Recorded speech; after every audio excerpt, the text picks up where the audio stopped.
नमस्कार, बहुत स्वागत है आप सभी का। मैं हूं आपके साथ सिरांधा शेखर। शुरुआत बड़ी खबर के साथ करेंगे। न्यूज 18 की खबर का बड़ा असर हुआ है। शादी समारोह में बैंड पार्टी से लगी हुई रोक हटा ली गई है। बड़ी खबर आपको दे रहे हैं। न्यूज 18 की खबर का बड़ा असर हुआ है। बैंड पार्टी से रोक हटा ली गई है। क्राइसिस मैनेजमेंट ग्रुप की बैठक में यह फैसला लिया गया है। शादी समारोह में अब 150 लोग शामिल हो सकेंगे। हम आपको बता दें, अब तक 100 लोगों को शामिल होने की अनुमति थी, लेकिन अब इसे बढ़ाकर 150 कर दिया गया है। रजनीश हमारे साथ जुड़ गए। रजनीश, न्यूज 18 ने इस खबर को दिखाया था किस तरह से बैंड बाजे वाले निराश नजर आ रहे थे, लेकिन अब उनके चेहरे पर जरूर उत्साह होगा, खुशी होगी, क्योंकि 100 के बदले अब 150 लोग शामिल हो सकेंगे। देखिए सिरंधा, बिल्कुल कोरोना काल है, लेकिन लगन का समय है। ऐसे में कोरोना को देखते हुए गृह विभाग ने 72 घंटे पहले ये फैसला लिया था कि शादी ब्याह में भीड़ को कम करने के लिए 100 लोग ही शामिल हो सकेंगे। दूसरी तरफ शादी ब्याह का रंग भी फीका पड़ने लगा था, क्योंकि आदेश जारी किया गया था कि बैंड बाजे नहीं बजेंगे।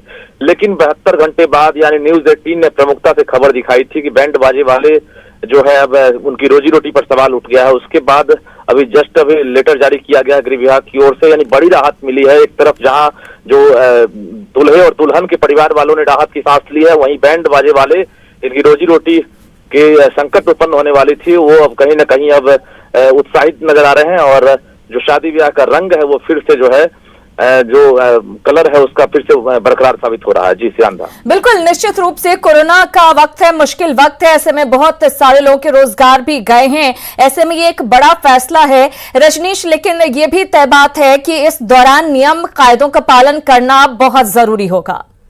बिल्कुल, देखिए नियमों को पहले ही दर्शाया गया था और सभी जिलाधिकारी के साथ साथ जो कमिश्नर है उनको आदेश दिया गया था कि शादी ब्याह में जो भी लोग शामिल होंगे उनकी थर्मल स्क्रीनिंग की जाएगी, साथ ही हर चेहरे पर मास्क होना अनिवार्य है। ये तमाम चीजें फिलहाल जो है वो वापस नहीं ली गई है, क्योंकि कोरोना काल है।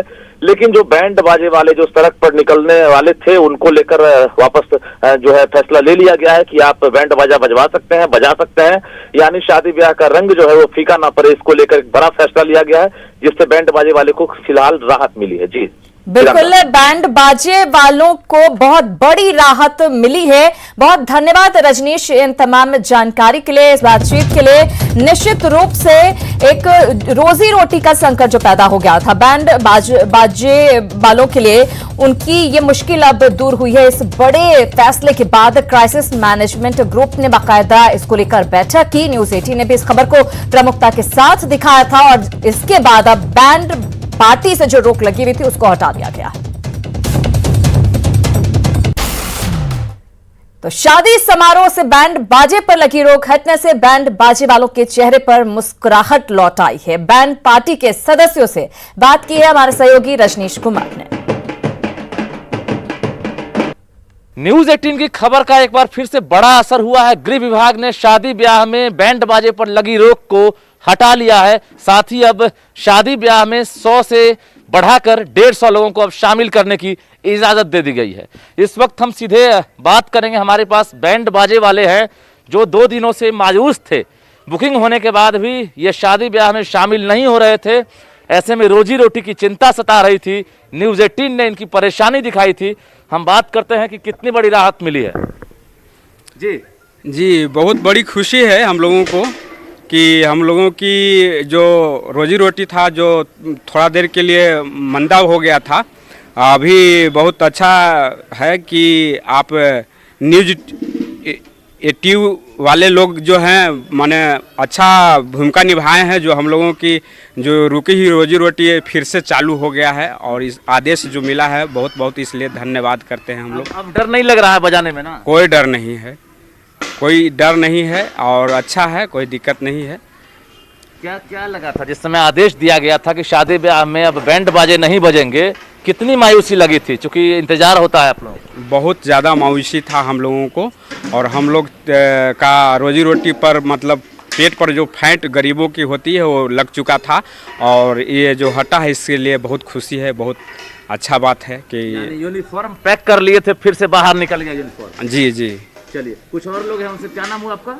मेरा नाम हुआ संजय कुमार। संजय कुमार, बताइए बाबा, बैंड बाजा निकल गया बाहर? हाँ, बाहर तो निकल गया है। हाँ। बैंड बाजा बजाने के लिए तो हम लोग आए हैं। हम लोग का मजदूरी इसी बैंड बाजा से परमिशन मिल गया सरकार का? परमिशन मिल गया है सरकार से। हाँ। तो हमें बैंड बाजा बजाने के लिए आए हैं। अब खुशी हो रही है? हाँ, खुशी हो रहे हैं। क्या नाम हुआ आपका? हमारा नाम बालेश्वर दास है। अच्छा, शादी में आए हैं? हाँ, शादी में आए हैं। बालेश्वर दास, चलिए एक बार बैंड बाजा बजा कर दिखाइए कि आपके चेहरे पर जो जश्न है, आपके चेहरे पर जो मुस्कान है, वो अब लग रहा है कि वापस लौट आई है और सरकार ने जो आदेश दिया है, ऐसे में अब कहीं ना कहीं जो नाउमीदी थी वो अब नाउमीदी खत्म हो गई है। और एक बार हम चाहें कि आप दर्शकों को दिखाइए कि किस तरह से आप अब शादी ब्याह में शरीक होने लगे हैं। जाहिर है न्यूज़ 18 में जो बैंड बाजे वाले हैं परेशानी को दिखाया था और गृह विभाग के साथ साथ पटना कमिश्नर ने भी आदेश दिया है कि अब शादी ब्याह में बैंड बाजे बजेंगे। कैमरामैन मनीष उनिया के साथ रजनीश कुमार, न्यूज़ 18 पटना। तो चिंता की रेखाएं अब हट चुकी हैं, बैंड बाजे वालों के चेहरे से मुस्कुराहट लौट आई है। चलिए कुछ और खबरों की बात करते हैं। सदन में तेजस्वी के विवादित बयान के बाद जेडीयू लगातार हमलावर है। भाषाई मर्यादा को तोड़ते हुए आज जेडीयू प्रवक्ता अजय आलोक ने तेजस्वी के खिलाफ आपत्तिजनक बयान दे दिया। तो ये बड़ी खबर आपको दे रहे हैं। हम आपको बता दें कि सदन में पहले तेजस्वी ने विवादित बयान दिया था, सदन की मर्यादा तोड़ी थी और पलटवार करते हुए जेडीयू प्रवक्ता अजय आलोक ने आपत्तिजनक बयान दे दिया है। मैं किस लहजे में बयान दे रहा हूं? मैं तो सच्चाई कह रहा हूं कि आप किसी व्यक्ति से उम्मीद नहीं कर सकते हैं। आप कुत्ते से कभी उम्मीद नहीं कर सकते कि पूंछ सीधी कर लेगा। कौवे से कभी उम्मीद नहीं करेंगे कि कांकों करना बंद कर देगा। मूर्ख से कभी उम्मीद नहीं करेंगे कि मूर्खता छोड़ देगा। तो हम उनसे ऐसी क्यों उम्मीद करें कि बड़ी मर्यादित बातें करेंगे? कभी नहीं कर सकते हैं वो। तो अजय आलोक को आपने सुना किस तरीके से वो बयान दे रहे थे। खबरों में आगे बढ़ते हैं। गोपालगंज की खबर की बात करते हैं। गोपालगंज में डबल मर्डर के अगले ही दिन अपराधियों ने पटना में बीच सड़क हत्या कर पुलिस को खुली चुनौती दी थी और अपने इरादे जाहिर कर दिए। पटना में अपराधी बेखौफ।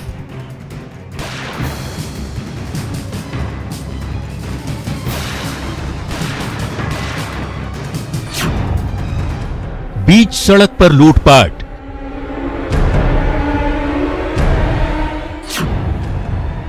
विरोध पर मारी गोली। ऑटो की सीट पर पड़े खून के धब्बे और मौके पर पुलिस की मौजूदगी ये बताने के लिए काफी है कि यहां कोई गुनाह हुआ है। तस्वीरें बिहार की राजधानी पटना के चिरैयाटांड़ पुल की है। एक ऑटो है, इस ऑटो में एक साइता परवीन जो सिवान से डेहरी ऑनसोन जा रही थी अपने पति के साथ, उनकी इसी ऑटो में गोली मारकर हत्या कर दी गई। रात के करीब 1 बजे सिवान से पटना पहुंची शाइस्ता परवीन अपने पति के साथ ऑटो में बैठकर जंक्शन की ओर जा रही थी। शाइस्ता को डेहरी ऑनसोन जाना था, लेकिन चिरैयाटांड़ पुल पर ही अपराधियों ने ऑटो को रुकवा लिया और लूटपाट करनी शुरू कर दी। शाइस्ता ने लूट का विरोध किया तो बदमाशों ने उसकी आंख में गोली मारकर हत्या कर दी। घटना ऐसे हम लोग सुन रहे हैं कि ऑटो पर पति पत्नी कोई बैठा हुआ था और उसके बाद एक बार छीनने वाला भी उसी ऑटो पर बैठ गया था। उधर से ही छीनना शुरू कर दिया, पैसा को छीनना शुरू कर दिया और औरत जो है सो पैसा नहीं देती, यहाँ पर गोली मार दिया। बिहार की राजधानी पटना में मुख्यमंत्री आवास से महज 3 से 4 किलोमीटर दूर बीच सड़क पर बेखौफ बदमाश एक महिला की हत्या कर देते हैं और पटना के 2 थानों की पुलिस सीमा विवाद सुलझाने में ही उलझती रहती है। एक तरफ गांधी मैदान की पुलिस है, दूसरी तरफ कोतवाली पुलिस है और निश्चित तौर पर अब कैसे सीमा का विवाद सुलझाएगी ये पुलिस, ये समझ से परे नहीं है। आसपास के लोगों का कहना है कि पटना पुलिस का यही रवैया है। अगर पुलिस चौकस होती तो इस तरह की घटना नहीं होती। पुलिस की व्यवस्था बहुत ढीली है सर। ढीली है जी, अगर ढीली नहीं है तो ये हत्या हुआ कैसे? अपराधी भी घूमता है और पुलिस नीचे ही रहता है, उसको कोई मतलब ही नहीं है। पुलिस को यहाँ पे प्रशासन है जो पूरा ढिलाई किए हुए, खासकर इस जगह में।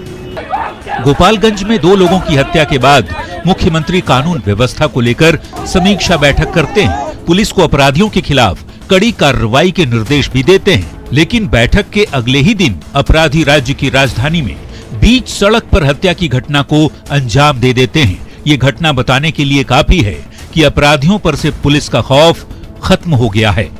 न्यूज़ 18 के लिए पटना से संजय कुमार की रिपोर्ट। तो सिर्फ बैठकों से काम नहीं चलने वाला है, बल्कि अब एक्शन का समय आ गया है ताकि अपराधी इस तरह के अपराध करने से बचे।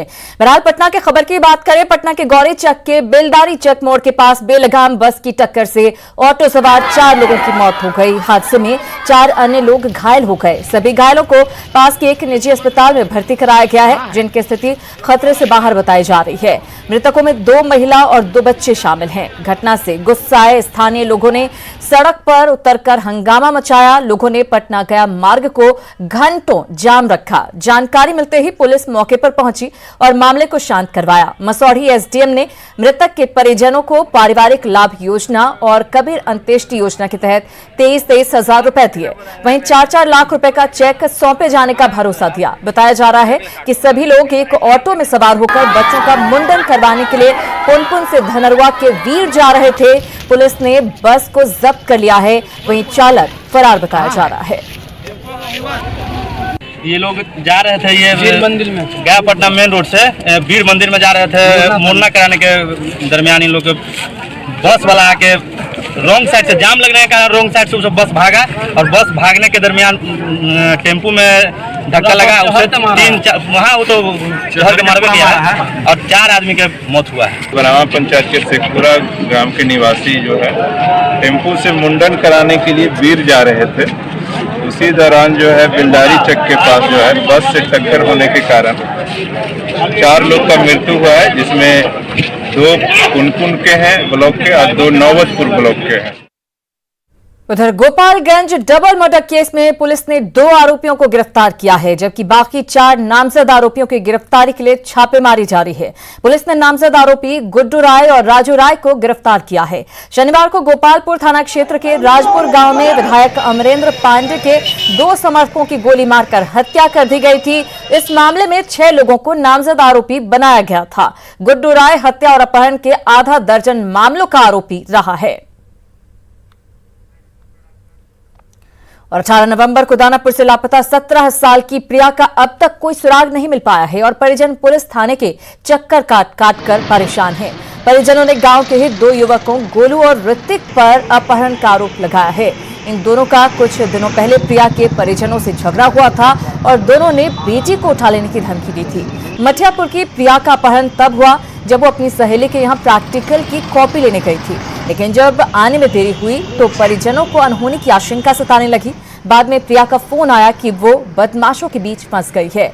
हद तो यह है कि दानापुर थाने की पुलिस ने शाहपुर का मामला बताकर मामले को दर्ज करने से इनकार कर दिया। हालांकि बाद में दानापुर थाने में मामला दर्ज हो गया और तब से पुलिस बस आश्वासन पर आश्वासन दे रही है, लेकिन 10 दिन से ज्यादा हो जाने के बाद भी प्रिया का कुछ पता नहीं चल सका है। तो जब 11 साढ़े 11 हुआ तो मम्मी उसकी फ़ोन करने लगी तो फ़ोन नहीं उठाने लगी। जब 12:42 हुआ तो खुद फ़ोन की और रोते हुए बोली कि मम्मी मैं कहाँ आ गया हूँ, हमें कुछ लोग लगा हुआ। और उसके बाद मोबाइल बंद है तो धमकी देकर गया था हमारी बेटी को उठा लेंगे। कौन धमकी दिया? गाँव का 2-3 लड़कन है। उधर समस्तीपुर में पुलिस का बेरहम चेहरा सामने आया है। एक युवक की पुलिस ने इतनी पिटाई की है कि उसके हाथ और कमर की हड्डी टूट गई।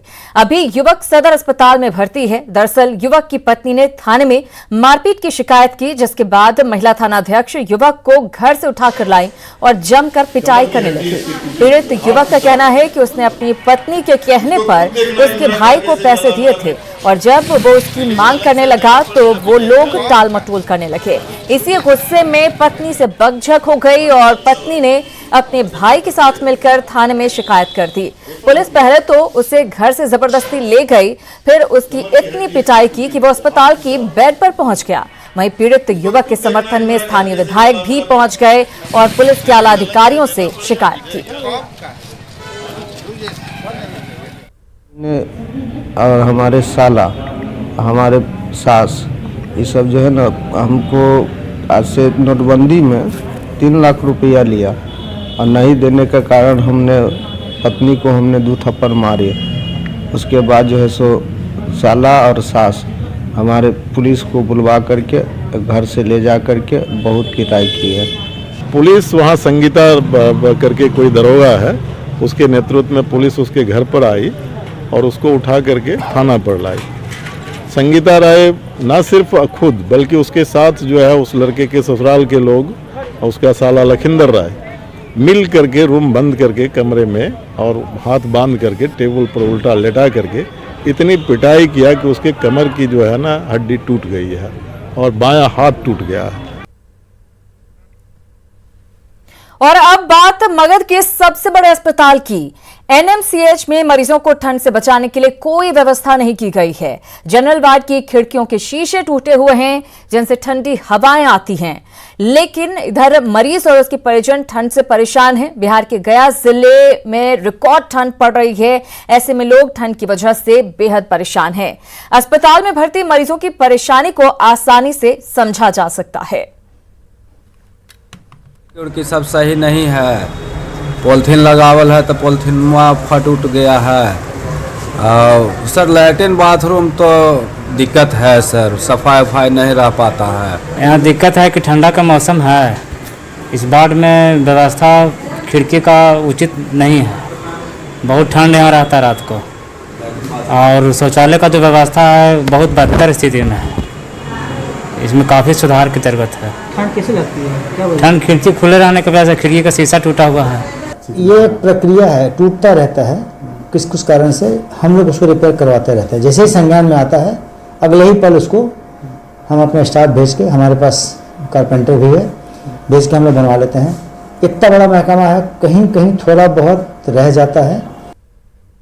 कटिहार में महापर्व छठ के मौके पर असामाजिक तत्वों ने छठ घाट पर तोड़फोड़ की थी। इस मामले में न्यूज 18 की खबर का असर हुआ है। पुलिस ने इस मामले में कार्रवाई शुरू कर दी है। हालांकि स्थानीय संगठनों का कहना है कि पुलिस ने जिन 16 लोगों को आरोपी बनाया है उनमें 11 लोग पीड़ित पक्ष के ही हैं। इस पर सदर अनुमंडल पदाधिकारी ने कहा कि वो कार्रवाई प्रारंभिक रिपोर्ट के आधार पर की गई थी, लेकिन जांच के बाद 7 लोगों को ही आरोपी बनाया गया है और उन लोगों की गिरफ्तारी के लिए लगातार छापेमारी की जा रही है। फिलहाल सभी आरोपी फरार हैं। पुलिस इन लोगों को गिरफ्तार कर जल्द कार्रवाई करेगी। सूचना ये मिला कि हमारे हिंदू समाज से 16 लड़कों पे 107 कर दिया गया है और 5 वो, ये हम समझते हैं पूरी तरह से गलत है। ये ऐसा नहीं होना चाहिए। घटना की पूर्णतः जांच हो। नहीं, पीड़ित पक्ष को तो आरोपी नहीं बनाया गया। उसमें तो पुलिस जो किसकी थी, अज्ञात की विरुद्ध की थी, लेकिन पीड़ित लोग जब सामूहिक आवेदन दिया उसके आधार पर मैंने जब पर्यवेक्षण किया तो उसमें जो गलत करने वाले थे उनके विरुद्ध हमने 7 व्यक्ति विरुद्ध कार्रवाई करने का आदेश दिया है। इधर विधानसभा अध्यक्ष विजय कुमार सिन्हा आज बाढ़ पहुंचे, जहां लोगों ने धूमधाम के साथ जोरदार स्वागत उनका किया। बैंड बाजे के साथ लोगों ने पटाखे भी फोड़े। विजय सिन्हा का बाढ़ से बहुत लगाव रहा है। बाढ़ में विजय सिन्हा के भाई के साथ सैकड़ों लोगों ने जगह जगह पर उनका स्वागत किया। इस दौरान न्यूज 18 से बात करते हुए उन्होंने कहा कि बिहार आत्मनिर्भर राज्य बनेगा और वो बिहार के सुख और समृद्धि की कामना करते हैं। जिंदाबाद जिंदाबाद जिंदाबाद भैया जिंदाबाद। देखिए, बिहार के अंदर आत्मनिर्भर बिहार बने, बिहार सुखी रहे, निरोग रहे, स्वस्थ रहे, यही हमारी कामना है। और बिहार की जनता अपने पुराने ऐतिहासिक वातावरण में फिर से खुशहाल हो, ये कामना। कोरोना काल में नौनिहालों का भविष्य अंधकार में है, कैसे जानते हैं इस रिपोर्ट के जरिए।